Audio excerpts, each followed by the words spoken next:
Smart Gun Operator was added to RMC14. The unique automated racks for the Smart Gun Operator is a Squad Smart Gun Equipment Rack and a Squad Smart Gun Operator Gear Rack. Your choices as a Smart Gun Operator are pretty streamlined. You take your standard marine apparel, and then you get to decide if you want to have some self-medication, you want to have a machete, you want to have general pouches, get to decide your type of webbings, and then the mask, which is not really all that important. Nothing too out of the ordinary here. Where the fun begins, though, is the Operator Gear Rack, where you get your Smart Gun, and then you get some other minor choices as of right now. None of these are necessarily like unique or anything. Like the MK80 pistol is just, I mean, it's just a pistol. And then there's some attachments you get for free to put on that pistol if you decide to take it. So it is interesting in that regard. They get pretty expensive grenades, so they could bring those. Something I would probably just recommend, the batteries are pretty huge, but if you run out, they're not easily resupplied on the battlefield. So for 15 points, I feel like taking at least one extra battery is pretty nice. I mean, shooting 50,000 rounds sounds insane, but when you realize that the Smart Gun uses battery in different ways, it's not quite as much as that. But taking one extra battery, in my experiences, at least on CM13, seems to do a pretty decent job. We have the combat harness, which you're going to have to wear in order to actually use the Smart Gun. If you don't wear this harness, I mean, here I could just show you. I'll take the harness off. And if I try to pick up the Smart Gun and wield it, you can't shoot it because it will say harness required. So the combat harness is required. You cannot change out your armor. However, the combat harness actually has decent armor stats, and it doesn't slow you down all that much, but you're going to be slow when using the actual gun itself. Inside the box as well is an additional battery, which is, there already is another battery in the Smart Gun, oops, and that's very effective. You also get 3 500 drum mags, and inside your belt, which you get for free, you get an additional 500. So you get 3,000 Smart Gun rounds without needing a resupply. Inside the box is also the head-mounted sight, and the way you put this on is kind of jank. If you try to put it on with nothing in your hands, it won't let you. If you try to put on the glasses slide, it'll say Smart Gun's required to equip this. So you actually equip the Smart Gun in one hand, then swap to the helmet, and then you just press Z and it'll go on your face slot. I walled myself in just for an example. You do get pretty much perfect night vision with this, which can surprise Xenos, where you can end up shooting them perfectly in the darkness, and Xenos often typically like using darkness for cover, maneuvering, whatever. Smart Gun Operator is very scary to a Xeno. Once you equip the Smart Gun, you have a few options. You have Toggle Recoil Compensation, which removes all recoil while firing this weapon. Toggle Auto Fire makes the gun automatically shoot a single shot towards the target every couple seconds. Toggle Ammo Type, which swaps between armor-piercing rounds and higher damage precision rounds.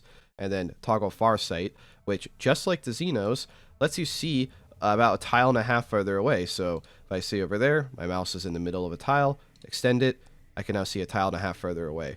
This is fantastic because you can shoot normal Xenos that don't have far sight basically off their screen, where they might think you're just getting lucky, but you actually can in fact see them.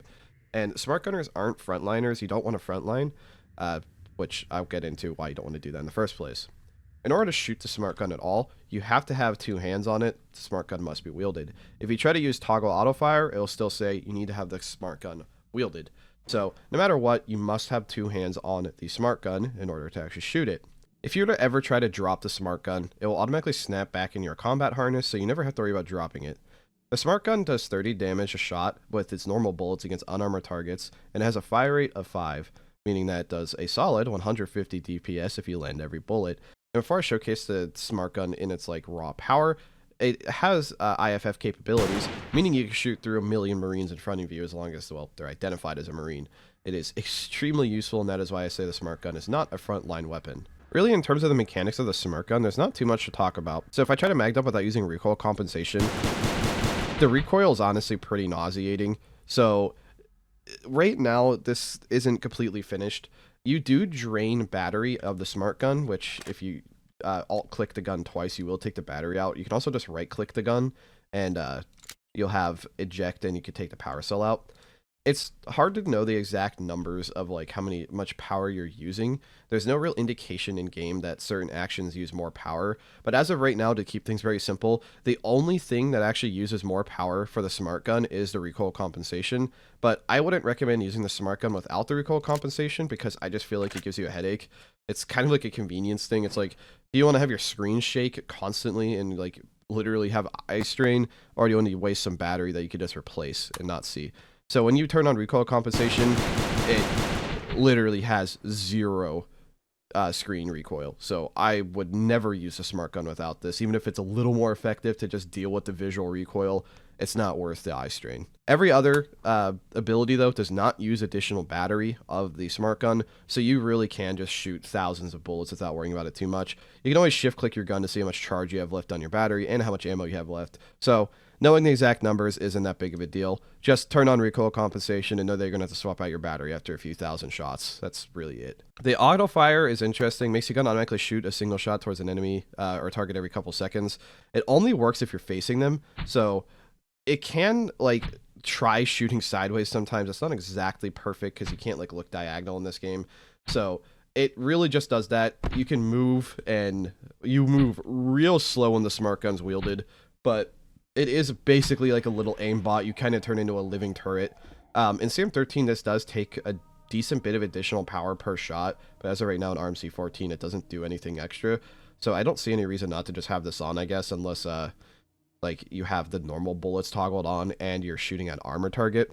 And by the way, the auto target does use whatever bullet type you want, which I'll cover next. So typically a normal bullet does 30 damage to an unarmored target. If you swap to armor piercing, it does 20 damage, which is quite a lot lower, but that 20 damage is basically 20 damage against pretty much every single Xeno in the game. Only a defender, I think, who is fortified will you not do the full 20 damage to.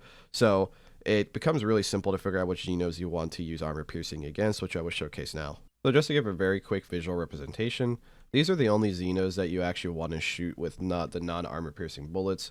All these Xenos feature 10 armor or less, meaning that you'll do more damage with the non-armor piercing bullets. You'll do the full 30 damage. However, if you start shooting any Xeno with 15 or more armor with the non-armor piercing bullets, you'll start doing less damage to the point you basically start doing no damage. I'll show that chart on screen to make it a little bit easier, but really you just have to know that if you see a carrier, drone, hive lord, runner, sentinel, lurker, parasite, lesser drone, or a larva, don't use armor piercing. If you see anything else, just use armor piercing. Anyway, if you use armor piercing against these normal guys, yeah, you are losing 33% damage per bullet, but you're gonna be like, if you're fighting a mixed bag of xenoids, it's probably worth it to just use armor piercing. The guys without the armor aren't all that like as scary as the ones with the armor anyway, so killing them as fast is often not as important. But if you want to be effective, 33% damage is a pretty big deal, so you can min-max that. Other than that, I don't think there's really anything else to cover. It's really not that difficult of a job. You're a corporal, so you have a little bit more responsibility, but other than that, you're just a guy with a really big gun that does a lot of the shooting for you.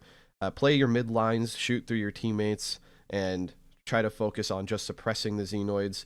You have 500 bullets in a magazine, you have decent fire rate, good suppressive power, you can see further than most Marines, you have night vision.